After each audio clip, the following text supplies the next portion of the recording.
Hello! For today's video, gagawa tayo ng mapo tofu. Nakita ko lang recipe nito is in Chinese, pero gagawa tayo ng sarili nating version para mas mura. Mura na, masarap pa. Gusto ba yun?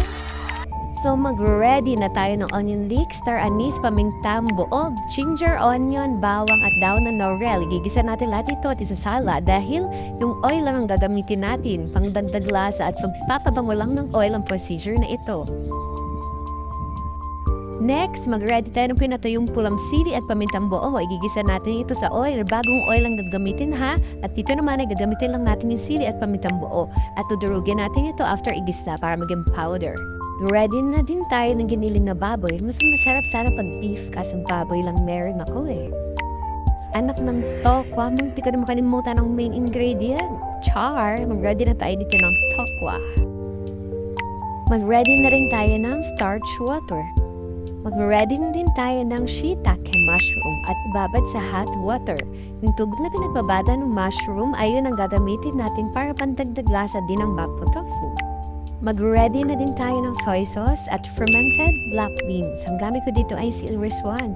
Ewan ko, for me, hindi kasi siya masyadong maalat or matapang yung lasa ng silver swan. Baka naman, silver swan, char. Mag-ready na rin tayo dito ng oyster sauce at sweet chili sauce. Gagamit din tayo dito ng sesame oil. Gumamit pala ako dito ng margarine. Wala kasing butter, kaya margarine na lang. Pwede din hindi kayo gumamit dito ha. Bala ka dyan. Char! Ready na tayo ng sibuyas, bawang, at luya.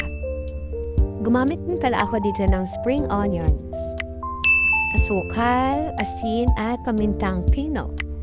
So, unang gagawin natin ay magigisa tayo ng onion leeks, star anise, pamintang buo, ginger, onion, bawang at daon ng laurel.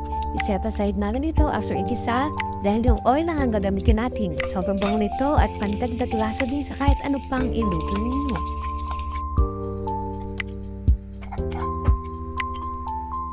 Next, igisa na natin ang pinatuyong pulang sili at pamintang buo.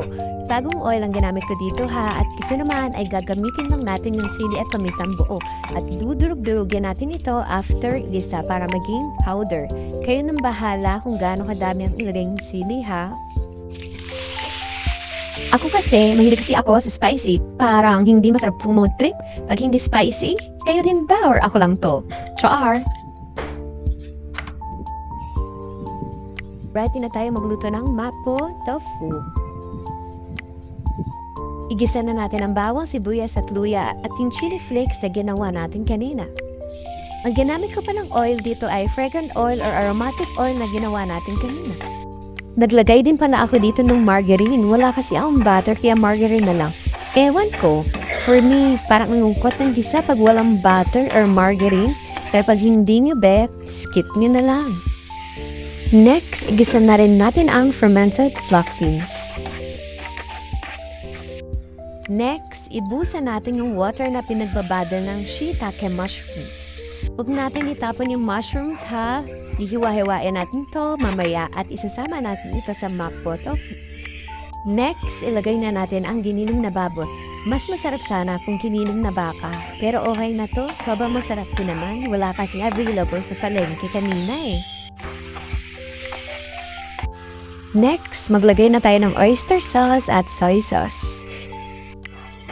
I-mekos-mekos na natin yan. Char! Next, maglagay na tayo ng sweet chili sauce.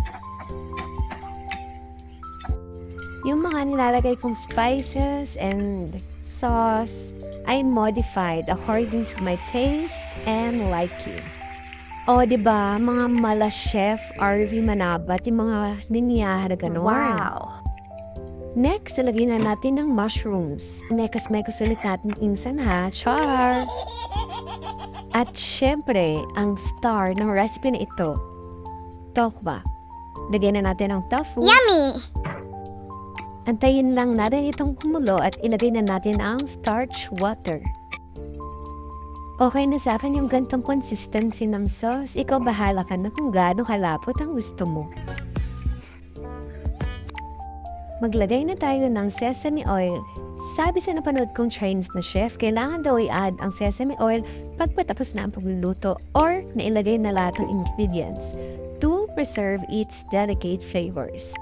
So ayan na, luto na ang ating mapo tofu. So maglagay tayo ng chili flakes and spring onions.